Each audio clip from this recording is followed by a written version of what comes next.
Thank you, Marisol, for that warm introduction as always. And hello, everyone. This is a full house. We have people on the side. Oh, my goodness. I'm excited. This is the final First Fridays of the season. So thank you all for coming out. This evening's discussion, Music and the Mind, this evening is going to invite us to explore what listening to music does to our minds and well-being. And together we're going to look at how music engages our brains in ways that perhaps no other art form can. What our musical preferences reveal about who we are and how our relationship with music is evolving in our digital age. We'll reflect on the social and personal benefits of listening to music, examine what's changed in the way we experience it, and discover what the intersection of neuroscience and creativity can teach us about both making and consuming music. So I'm thrilled to introduce our guest for tonight's discussion.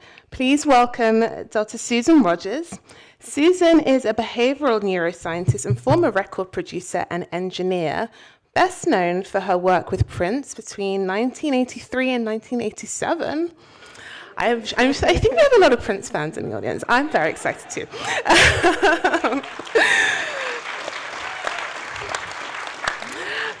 She teaches for Berklee College of Music online and is the author of This Is What It Sounds Like, What the Music You Love Says About You, published by W.W. Norton & Co. Thank you for joining us, Susan.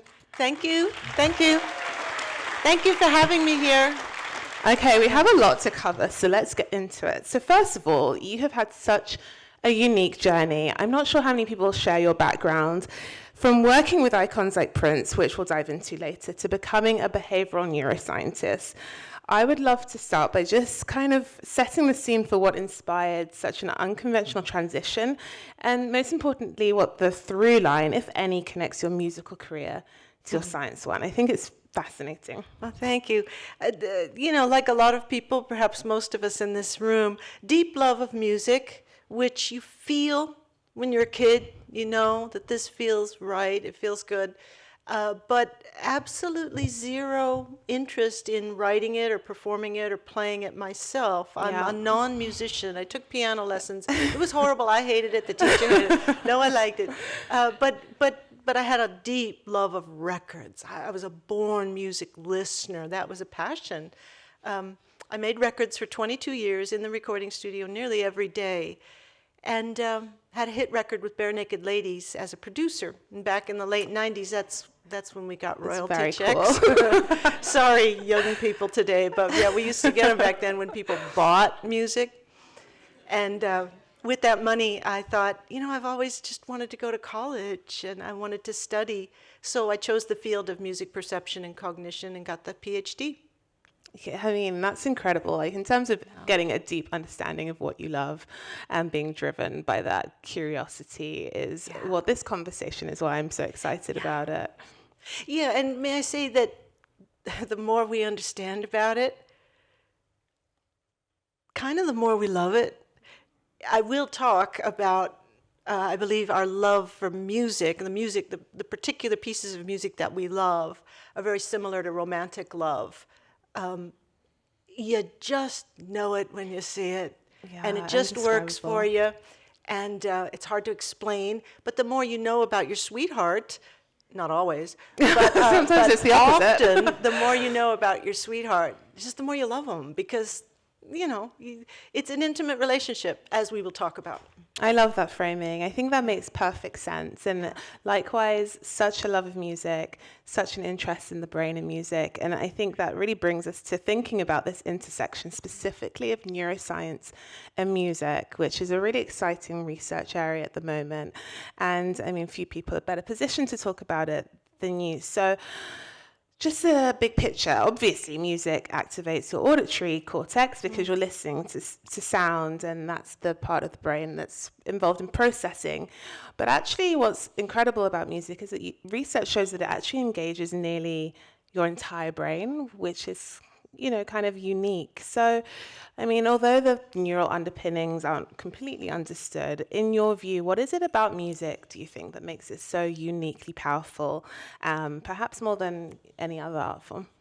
Yeah, music is unique among the art forms because unlike oil paintings unlike even books, really, we have probably more exemplars in our personal library. Yeah. We have, you have access to everything these days, but most of us have a self-curated library of the music that we love. So it's intimate, it's personal, it's easily accessible. But then the other thing is when you're listening to music, you can appreciate it on so many different levels. So music will activate, of course, as you said, the auditory cortex, where sound is processed right here above your ears. But there are specialized regions on the right side of the brain that become attuned to melody. Left side of the brain is pretty much for the sounds of speech, but the right side is for melody and for rhythm. So when you're listening to music that you love, you can move your spotlight of attention to many regions of the brain that are processing music. And that might be up here in the motor cortex for the pulse, the rhythm that you're listening for, or it might be the lyrics on the left side, it might be the melody, the harmony on the right-hand side. It could also be back there in the occipital lobe where you're visualizing. I mean, I think most of paints us a do this vision. when we listen to the music that we love. We daydream, we fantasize. Science has shown that this is true.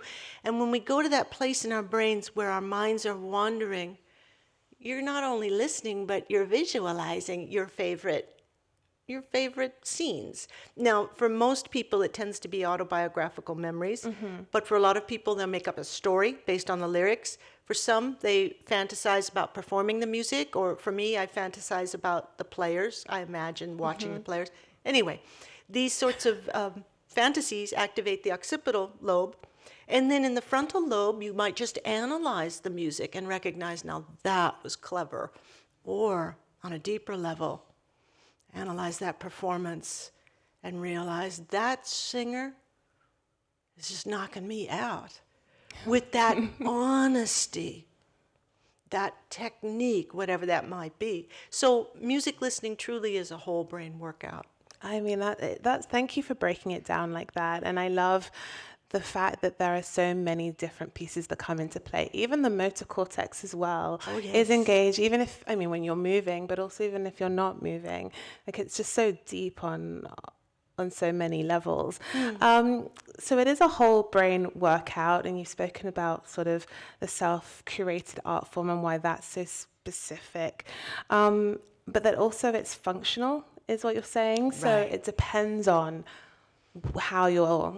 how you're engaging with the music, with what purpose the music is serving as well. So when I was in the recording studio, we think about that. That's the producer's job pretty much, is to work with the artist and balance form and function. So the form is, of course, going to be the chord changes, the melody, lyrics, if there are lyrics. That's the form of the music. But the function is what it's going to do for people. And this is why most of us have a pretty varied music library. And you ask people, what kind of music do you like? Most people will go, well, I really like all kinds. Eclectic. Yeah, of course I'm you do. Yeah, because some records you'll choose for some features and other records you'll choose for others. If we may show the first slide, please. There's a schematic. Yes, so when we're listening to music, what happens is your brain is listening to a piece of music and it's scanning for treats. And if it's familiar music, you know right where your treats are. And you're going to go right there to your favorite treat. If it's novel music, you're going to scan it and do the same thing, looking for treats, but you're not sure whether or not you're going to find them. So the first thing that happens is, as you're listening to music, whether it's live or recorded, this is automatic. We perform a scene analysis to make sure there's nothing in the sonic landscape that's dangerous. And that happens in milliseconds. I was thinking about dissonance, like something that's going to be bad. Not even that, but it's anything that might activate the amygdala and like tell fear. it, anything else that's going on in this room right now isn't important because I'm hearing something that's very threatening. So you're going to scan to see if there's anything threatening, and that happens very quickly. And if there's nothing threatening, and I hope that's the case for all of us all the time, the next thing you're going to do is scan the timbral palette. Jazz music, orchestral music, electronic dance music, singer-songwriter. These all have different instrumentation. So you'll perform a very rapid, and I mean really rapid, in under a second, analysis of what style of music this might be. And then you're either going to accept it or dismiss it. Nope, not for me. This is not my kind of music. Or, yeah, I'm interested in this. So after you've analyzed the timbre, now you're really going to dig down and listen for those treats. Might be the groove. That's fast and easy to process, and it's very repetitive. So you can lock onto that groove pretty quickly.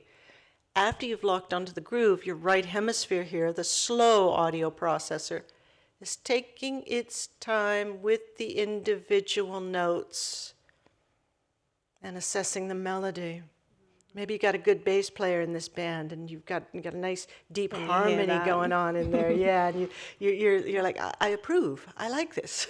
Or you might be a lyrics-based listener who is, let me hear the story. What is this singer telling me? And that spotlight's going to go over to that left side. Or you might be interested in the overall aesthetics of it. And as I mentioned earlier, the quality of the performances. Is that singer really singing her heart out or not? Yeah. So you're going to move that spotlight. And here's the fun thing. All you need to do is find one treat. The groove might not be your cup of tea, but if the lyrics are good, you found a treat. Something. And it works with all these other dimensions. So that's why we don't have to love every aspect of recorded music. All you need is one or two, and that can go into your library. I love that. Thank you for that breakdown. You do such an incredible job. There's a tree of breaking things down. So just wanted to take a step back. So we're talking about the fact that, we experience music in some similar ways, as you've described, and differently. Connecting to music is a universal experience, but one of the most compelling things about it is really that's the similarity and the differences and what goes into that. So I wanted to go a little bit deeper even into the distinction and talk about some more of those features that are common, some cultural differences, and how musical taste and identity actually develop. So you talked a little bit about digging for these treats.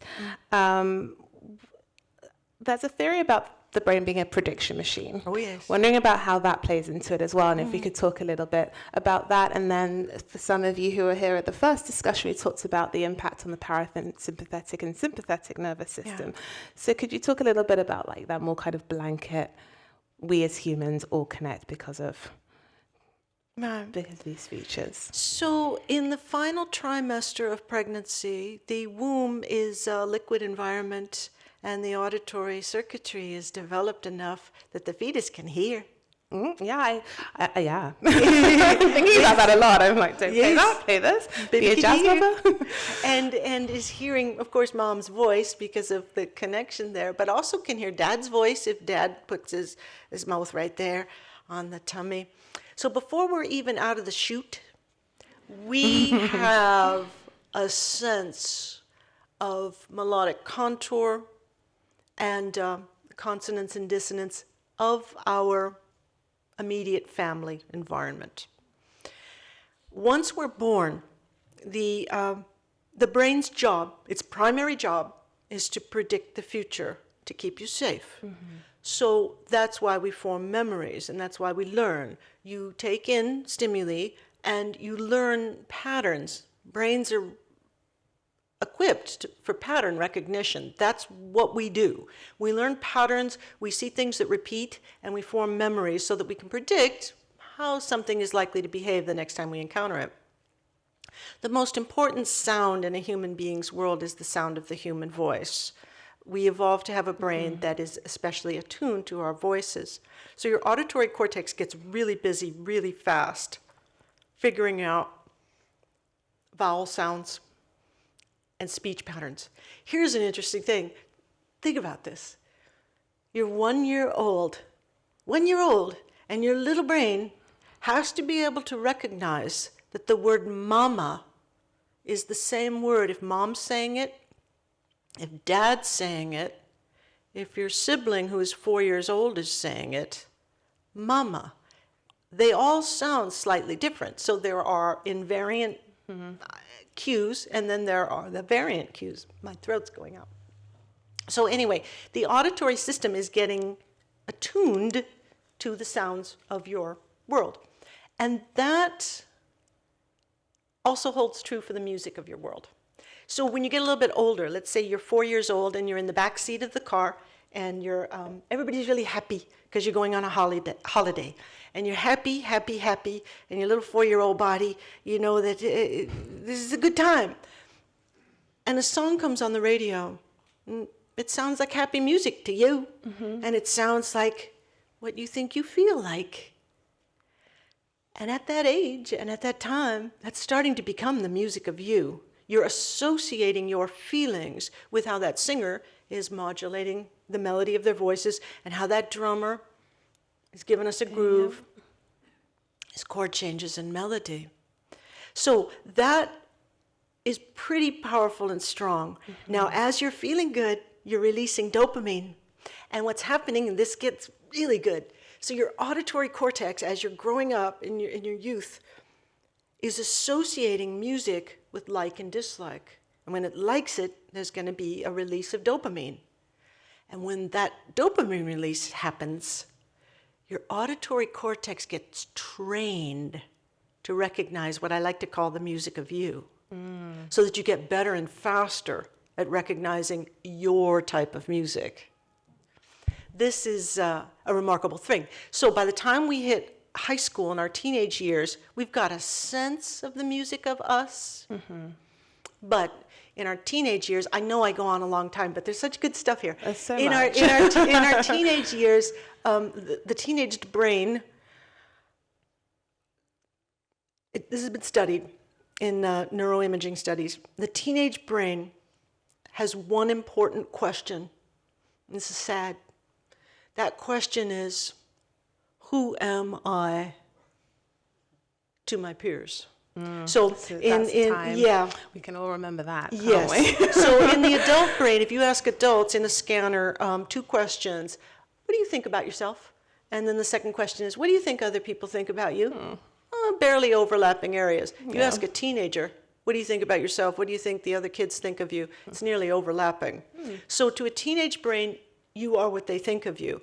Music is exceptionally effective at signaling our identity. Because Absolutely. musical styles have a clothing and they have a lyric Definitely. Yes, there are styles, there's hairstyles, and there's fashion, and then there's a lyrical message, and bonding to music in our teens is very, very strong, in part because it helps us wave our flag and say, I belong to this tribe. That's so true. And it's incredible how then it kind of shapes your interactions and sort of how you form those connections with people, and also how it spills into other things like the way that you dress and you say your tribe.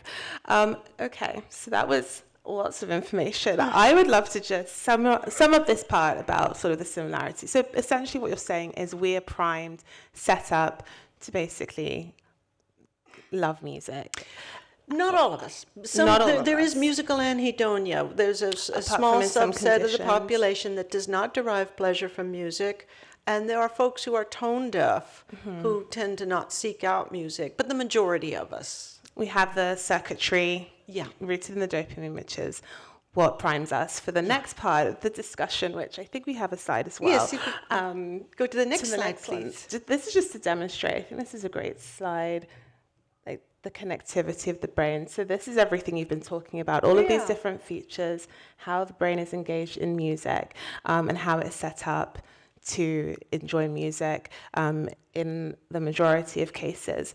But people do have varied musical preferences, which you've kind of gotten at already, so even within the same culture.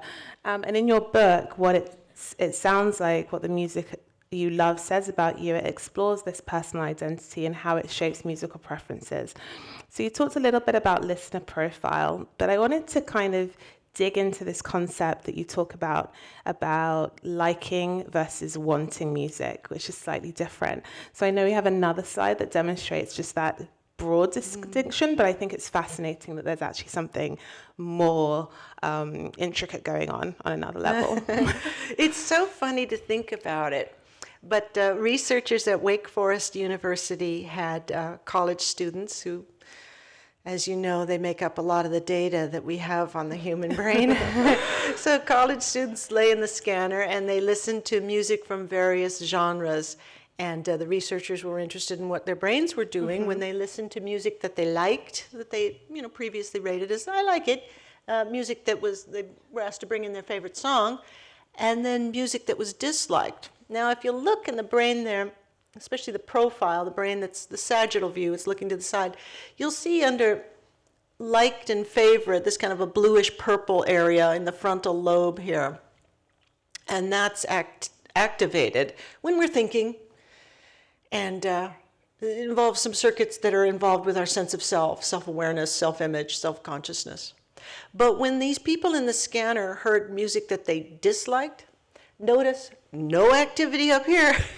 And you notice that really hot red area, which means great agreement among folks, not about this particular piece of music, but the reaction of, I hate this. Don't like. Do not like. Yes, and what's actually happening is when you're listening to music you dislike, it's like cognitively, it's like spitting it out. It's like a baby you give them food and they're like, Pierre, do not want.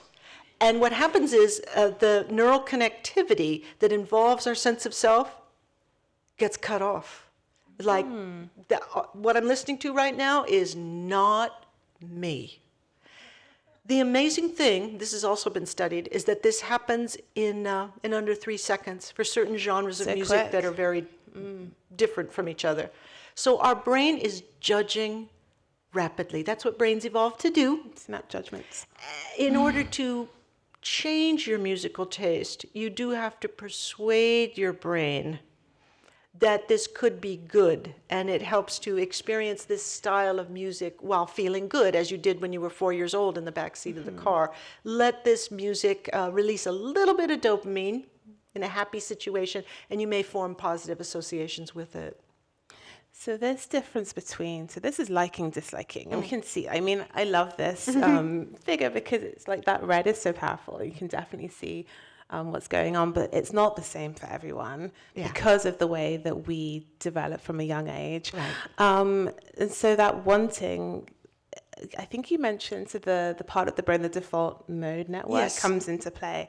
Would you be able to explain a little bit more about that and like how it's That's inhibited? A wonderful thing. It's been a hot topic in neuroscience. It's called the default network. And what the default network is a network of nuclei and regions in the brain that become active when we go into our own heads. So Carla Christoph and colleagues conducted an experiment when they asked people, are you thinking about something other than what you're doing right now?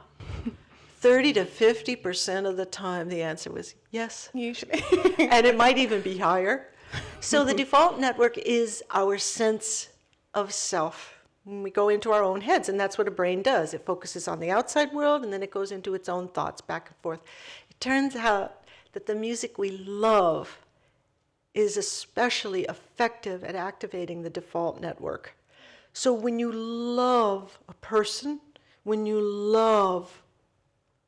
having a musical experience that is the feeling of, oh, I love this song, you go into your own head, into that private place,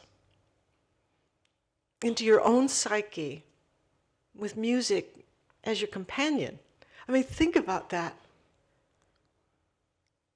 When you experience you, and music is there with you, it's going with you into your private self where no one has ever been or ever will be. Even the people who know us the most will never be in here, but music goes in there very easily. And this is why for most of us, the music we love can feel like a friend. We bond to it because it seems to represent us. It represents a sense of self. Isn't that so beautiful? It's so really intimate and it's so personal. But also it makes me think about some people. I feel like true music lovers are always seeking the next new genre, the new music. So I feel like there's an openness. On top of loving what you love, I feel like maybe there's a little bit of a difference sometimes between people. Could you talk a little bit about that? Has been shown. About that. And for good reason. So if you work in music, it would behoove you to be open-minded to music. Yeah. You make your living with it. And when you do that, your relationship to it changes a little bit, because now you and music have walked down the aisle and said your vows. You're committed to it. You're not just friends. This isn't just a hobby. You're committed to it. And so most trained musicians are, naturally, and because of commercial pressures, they're more open-minded to music in general, and also more apt to recognize what it took to do that. So knowledge is power, and if you do it yourself and you recognize someone else making music really well, that's respect. And we're going to talk more about that when we talk about some of the icons that yes. you've worked with. But before we move on, I have to, sometimes, like, even when you don't want to like a song, you definitely don't want it, it still gets stuck in your head. So my husband and I just watched The Handmaid's Tale, and there's a song by Taylor Swift called Look What You Made Me Do. I'm not a Taylor Swift fan at all, and it's just in there, and probably will be more in there, and in all of your brains as well now after I've mentioned it. Please tell us about earworms and how that kind of deviates from this idea. Yeah, that's so great. So I mentioned pattern recognition earlier on, and one of the reasons that brains love music is because the pattern. There's the rhythmic pattern, which is repetitive. It's usually isochronous, it stays in time. And then there's a melodic pattern. There's a theme in the verse and a theme in the chorus. Well, we learn certain patterns especially easy. So earworms are associated with songs that are very popular, songs that are recently ubiquitous in the environment, and something called a global melodic contour, meaning essentially a catchy melody that resembles other melodies. Very complicated melodies are harder to memorize, but a simple melody. No comment on Taylor Swift, because I don't know. I honestly, I don't know her work. I don't know her work, but those simple melodies like jingles and things like that tend to get stuck in our heads. And now what happens is, an earworm is associated with involuntary thoughts, and there are different kinds of involuntary thoughts. But one kind is called it's chaining effect. So what might happen is, and this just happened to me earlier this morning, I was reading a book, a memoir of Brian Wilson, and he writes a sentence, I wonder why they went away. He was talking about his brothers who passed before he did. I wonder why they went away. And immediately in my head was Del Shannon's Runaway. I wonder why they went away. There it goes. So what happens is there can be words or phrases or a similar melody, or just seeing a person that you haven't seen in a long time, and there was a song that was popular when you last saw them, and that causes this spreading activation. That's the chaining effect, and that awakens a sleeping memory. And the sleeping memory is awoken. The melody part of it is so delightful and easily processed to your brain. It's a treat. Your brain basically says, play that again.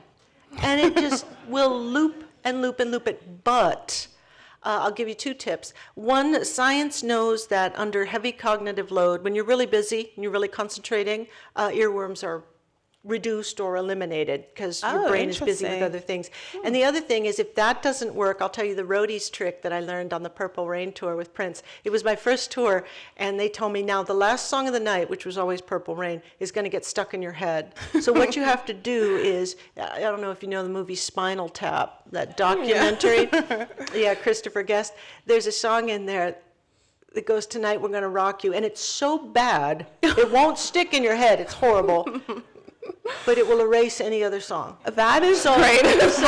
So what you have to do is in your head you have to singing, tonight we're gonna rock you, tonight we're gonna rock you, tonight we're gonna rock you, tonight we're gonna rock you, and it works. And all music just comes to a grinding halt. That is a fantastic hack. I am going to put that in my pocket and use that. Tonight we're gonna rock you. Oh, it's good. So let's transition to actually talking about some of the icons that we know and love, and think about the other side of the coin, which is not about just consuming music, but creating it. I definitely share your view, have always been a music lover, terrible at actually learning to play any sort of instrument.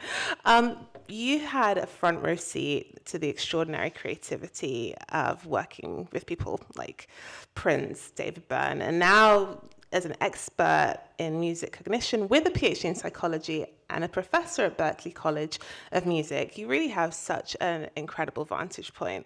So looking back, especially on moments with working with Prince, has your understanding of creative genius evolved? And what have you come to see through neuroscience about what sets someone like Prince apart from some of these very talented musicians? Like, what is the difference in making these incredible icons? Well, creativity has a biological component, does have a physical component, and it also works a bit like a muscle. So it can be toned and it can be improved, or it can atrophy. So what neuroscience knows today is that, is it still up there? Yeah. Maybe we can, I think we have another slide. Yeah, this is the one I wanted, because tucked near the back of your head, tucked underneath there, is a little structure called the precuneus. And it doesn't get damaged very often because it's tucked underneath the parietal lobe and the occipital lobe, so it's kind of nestled in there. And that's the thing that's glowing in red near the back of the head there, the general region of dislike. So the precuneus is connected to the default network.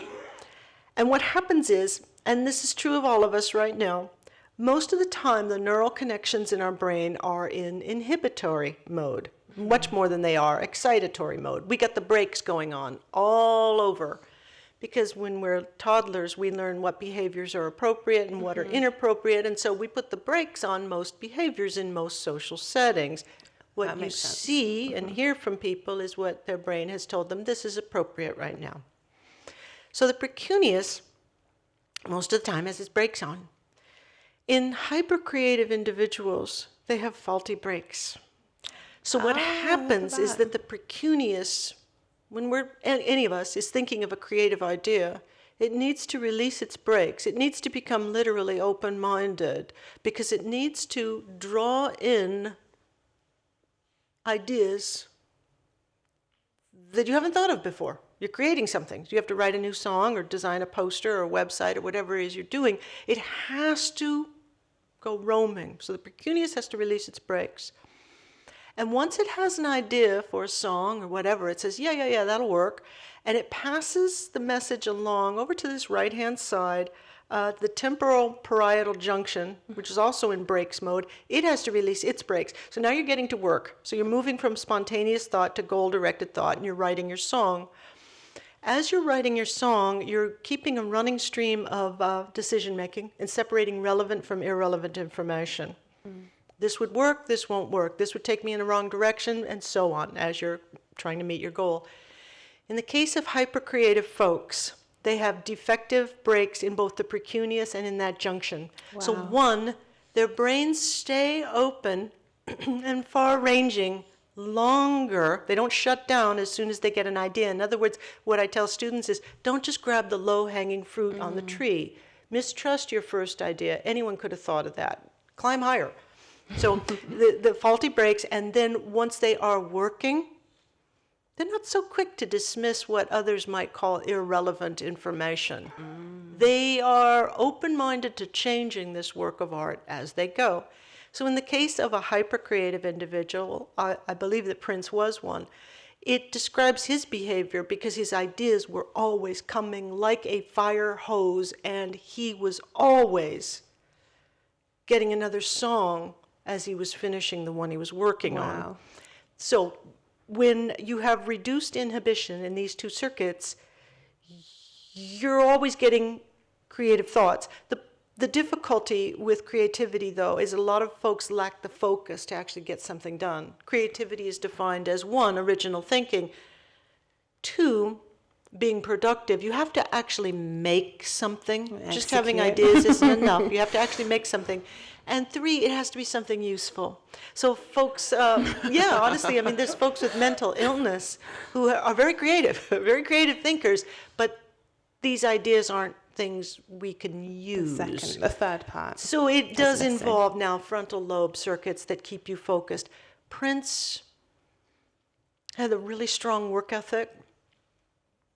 And we would work, our typical sessions were 20 hours long, often 24, and quite a few times 48 hours, just constantly, because he would have another song just knocking at the door. We had to hurry up and get this one finished, get it mixed, get it done. And sometimes we would just go right from one after a 24-hour session straight into a second one. Oh and my just goodness. kept going. That's and that's fascinating. truly exceptional. I've worked with a lot of creative people, but no one like that. To have all through the trifecta, that sounds incredible to have witnessed. And Prince famously had all of this unreleased music, which I'm sure you had you had some insight into that. But so this idea of a hyper creative individual, and specifically Prince, I actually asked a fellow super Prince fan, I'm going to have this discussion. What would you ask? And she just jovially was like, ask if Prince was an alien. And I was like, I'm going to ask you that. Because I felt like, was he? Because to have that kind of brain is fascinating. I mentioned a moment ago that the creativity is biological, but it's also a muscle. Mm-hmm. And he was a young man from North Minneapolis who recognized, I'm not from New York or LA. I'm not from any of the big music cities. How is a kid from North Minneapolis going to compete with Michael Jackson and Bruce Springsteen in the 80s? How's he going to do this? He worked really hard. Mm-hmm. When he was young, he worked like a fiend to become fluent on piano and on guitar and on vocals and on songwriting and on drums. He worked at it. So when you've got a powerful engine under the hood and it just happens to be hyper creative, you can go really far. You can go a long way with that. He really did. Work ethic. Yeah. Work ethic's the answer. So kind of having this insight of the neuroscience behind it, I'm really curious as to whether this demystification of those processes, how that changes things for you, like being able to answer some of this mystery, to kind of sum it down to, it is biological.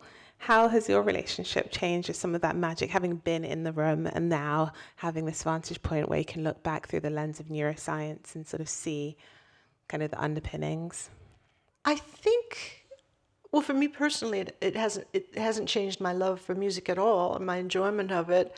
And I think that's how it happens for most of us. I think if we love music, I don't think we ever fall out of love with it. Now, there's a difference between liking music and wanting. If we may show the next slide, please. Oh, yeah. So liking is just a decision. It's, I like vanilla ice cream. And that's good. I have decided it is good and I like it. But the feeling of wanting, as you see from this diagram, is much more powerful. It sends dopamine to many more regions of the brain. When we want something, it means we will work to get it. So the feeling of liking vanilla ice cream isn't all that powerful, but wanting it is. You're going to be thinking about, when's the next time I can get some vanilla ice cream? I will work for it. So that's the difference between the music that we like and the music we love. The best thing that can happen to a music lover is that you hear a novel piece of music and you think to yourself, I want that. Mm-hmm. When you get that, I want that, it means I'm going to find out the name of this artist and the title of this song. I am going to find out when, where, how. I can download it. I am going to talk to people about it. I am going to listen to it more than once. That's wanting. So we have a lot of music in our library, and a lot of it we like, presumably. That's why it's there. But the songs we want and love, that feeling, I recognized that when I was a kid, and it's never changed. The songs I wanted then, I still want now. And it's only enhanced by understanding it more. Exactly. The other day I was listening to Sirius XM and going through the stations, and Johnny Mathis came on, singing April in Paris. I don't know much about Johnny Mathis's music. He was popular in the 50s and 60s. But I'm listening to this recording of April in Paris, doing the thing I did showed with the spotlight of attention, and I'm realizing the pitch control on this guy, just perfect. He's singing, and there's a few complicated intervals in there, and he's nailing it. And of course, this is in the days before auto-tune. It could not have been more perfect. Wow. The timbre of his voice is gorgeous. And right there, bam-o, there's a treat. And it came from analysis. It came from that frontal lobe, but that dopamine was released. And I thought to myself, as soon as I get home, I'm downloading April in Paris by Johnny Mathis. And I've listened to it many times since then because it felt really good. Yeah, that's how it happens. Perspective. I love that. I have friends who are editors in film, and they watch movies differently. And I feel like sometimes it's the opposite. Like the more you know, the less you enjoy. But I mean, that's a perfect example of why it enhances it. Yes, and students have sometimes asked, well, now that you've taught me psychoacoustics or music cognition, will I make music differently, and how does this help in the studio? And I tell them it doesn't help you at all. I mean, not at all. If you're making music, that's the last thing you should be thinking about. Yeah. It helps you in the post-game analysis afterward, and you analyze your decisions and you analyze the mistakes you made. Why isn't that working? Knowing a little bit about music in the brain will help you know, well, I'm more informed now as to why that isn't working. But music making is a creative art. It's authentic, and that, I mean, we touched on this before. We won't spend too long on this because I do want to leave time for Q&A. But like now we have the technology with AI. It was in its infancy, maybe at the time that you were being a producer, but it does change, I guess, a little bit about how we consider musical genius and hit making, because we can kind of model it. But it sounds like what you're saying is it can't really be modeled that well, and that will be something that's always preserved as like a human created endeavor, like the AI, in terms of the technology we can apply. In our art, as we're listening, the work of Ellen Winter at Boston University and others has shown that humans recognize intentionality. You can look you could look at two paintings, abstract paintings, and they look like squiggles on a page, and you can tell people, one of these was done by an artist, the other was done by a 4-year-old. Can you guess which one is which? People can tell. And so when we listen to music in the performances, whether it's on an instrument or in a voice, we hear the weight of life pushing those gestures onto the storage medium. This is why older singers and older performers are sometimes more evocative. They've got more to say on that instrument. They've lived longer. I don't know how AI is going to do that. No. How can you have the weight of life when you have no life? She said, I don't know. I don't know. That definitely deserves. Thank you. I think it'll be fine for sort of garden variety work if you have to write a little tune for, I don't know, whatever you might have to write a little tune for. But if you're actually making art, it's got to be an expression of your life or someone's life. Absolutely. I think that's a great place to end our discussion, but I would love to open it up to the audience. There's so many of you. I'm sure you have some burning questions. Let's see. If you raise your hand, a member of NHM staff will come up and meet you in the aisle, and then you can ask a question. Waiting for the mic. Hello? Question right here. Is there a reason why we find the use of rhymes to be so satisfying in music? Is it a part of like the pattern recognition? Yeah, part of the pattern recognition. It assists with memory formation. So if you've forgotten the lyric and it rhymed, it narrows the possibilities of what that lyric could be. Music is really good at helping with memories. We know that the role of music in dementia and disorders of memory. Music is a robust signal, and it helps to have steady tempo, a global melody, and it helps to have rhyming lyrics. Good question. I saw this woman in in white here. Oh, wait, we got one over there. Go ahead. We'll have someone Over on this side first. Oh, okay, on the left. Then we'll come back. My question is, I have a problem going to concerts where I sit like this. I can't sit and hear music. Somebody's going, yeah. And I've met several other people who are the same. My body has to move. I have to dance. I've got to wiggle around, whatever it is. And are people different? Are our brains different? in how we take in music if we are a dancer to music and can't sit and just listen? Yeah, I've got the same problem, and I know that feeling. And is it mostly your hands? No, it's my whole body. The whole body, okay. Mostly the hands, but there's circuits on the right hemisphere that connect vocalizations to hand gestures. And I've always wondered why divas would sometimes get the hands going, you know, when they're singing.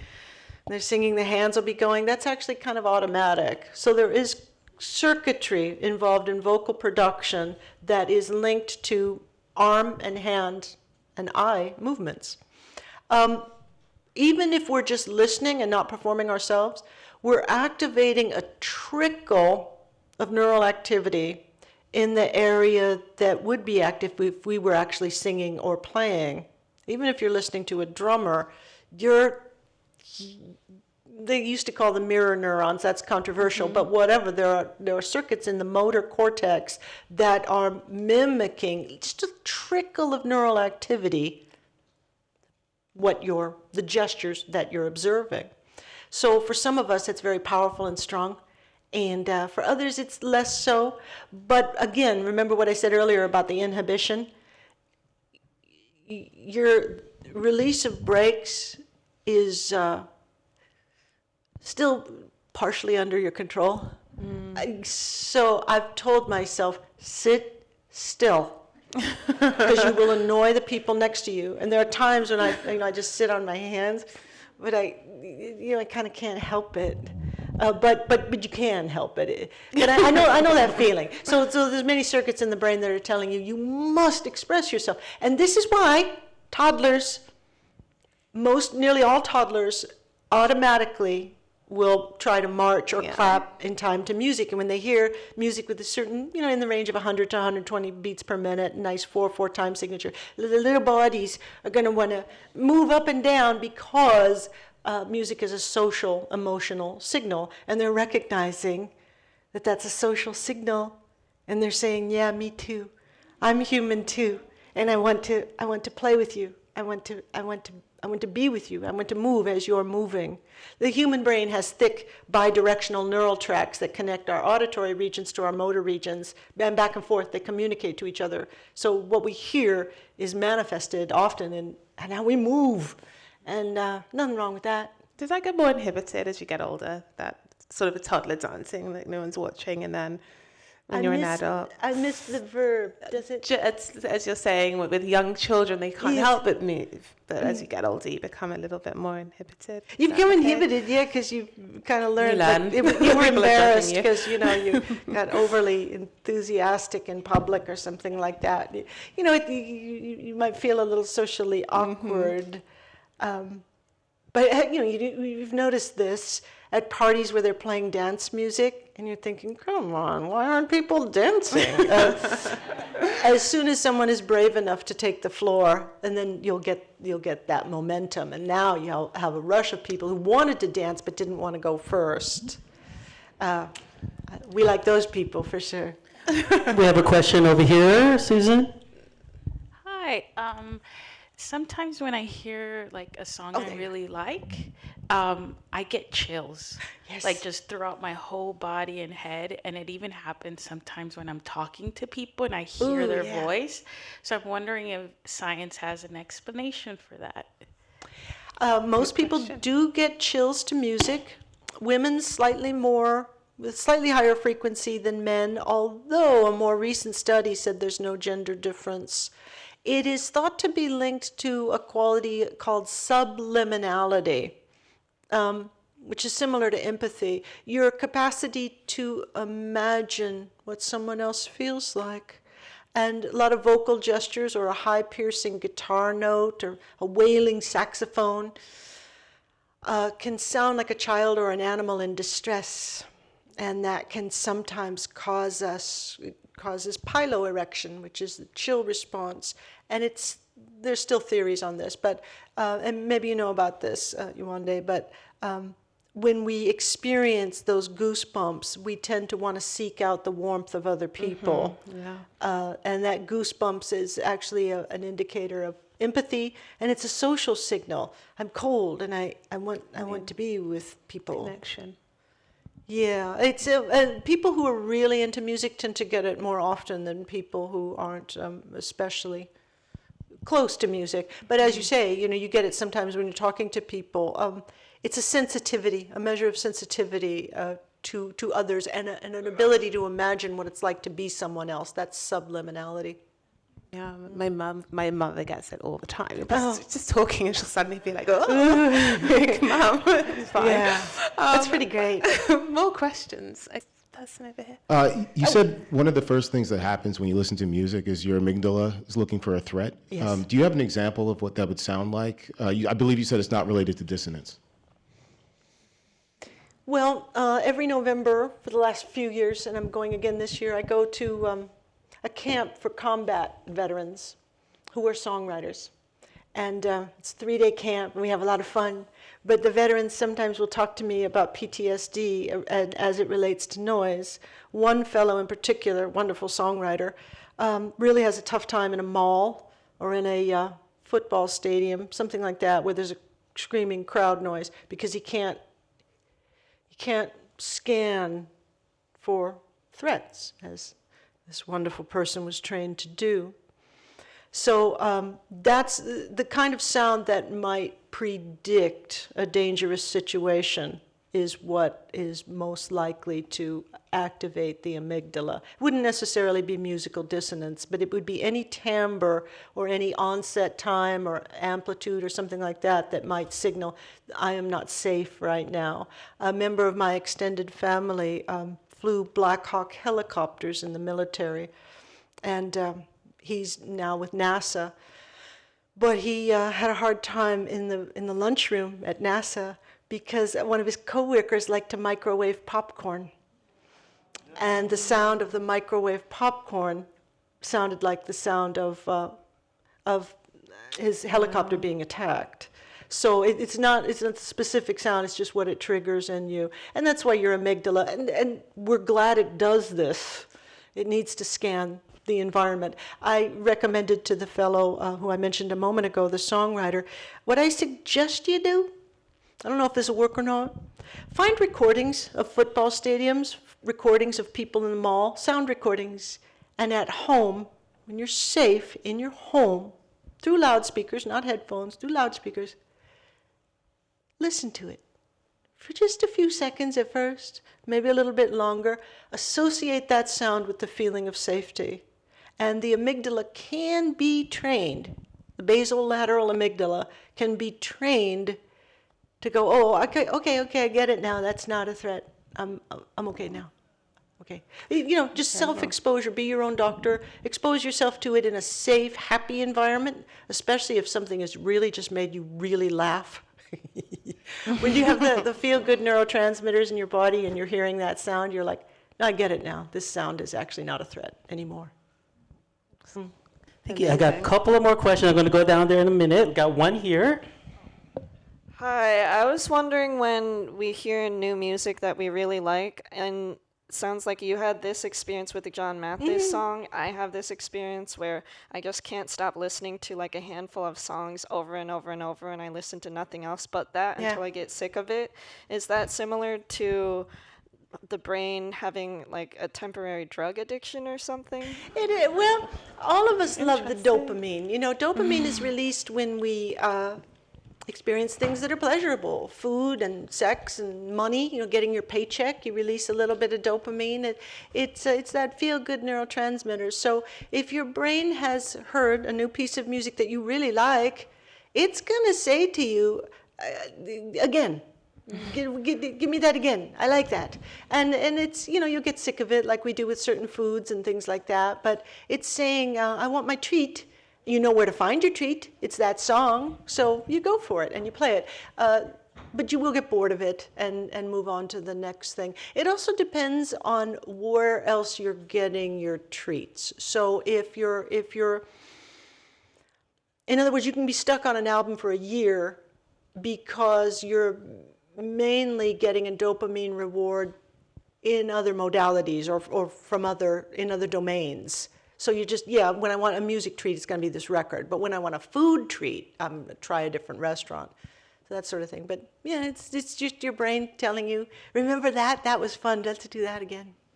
A great question. One more question. Yeah, Yes. one more here. Thank you so much.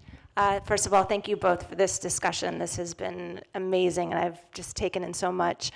I'm a therapist, an associate therapist here in Los Angeles, and I've got a lot of teenagers as my patients, and I've really been leaning in to music therapy, not in a trained way, but just because I also am a lover of music. Blondie's The Tide is High was the first song I listened to age 4.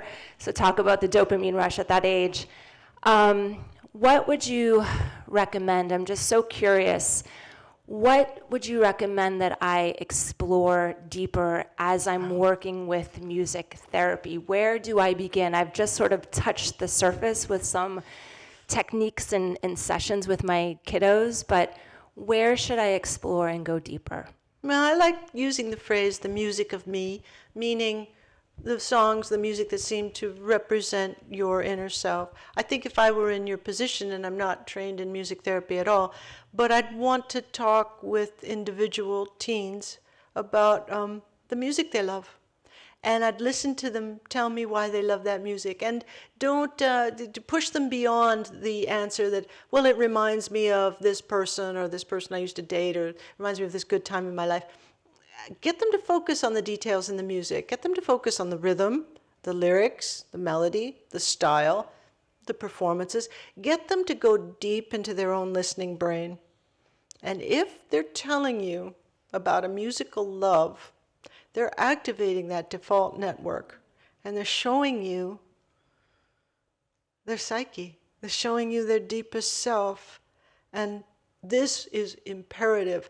There must be absolutely no judgment about what it is they love, because they're telling you about themselves. And this is a really good thing, I think, for parents to do with their kids.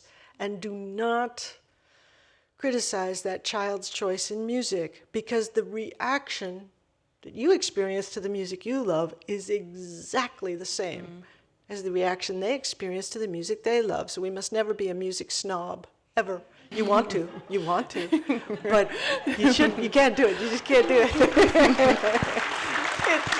It's all good. So, yeah.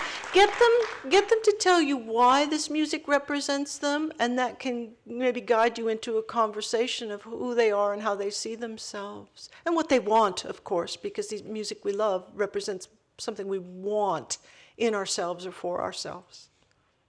Thank you for that question. Thank you for that answer. And thank you, Susan, for this discussion. We talked about translating science so that it's accessible and engaging, and I think you do such an incredible job. So thank you so Yewande. much. Thank you. And I just want to throw up the slide. If you want to learn more about tonight's discussion, here are some recommendations.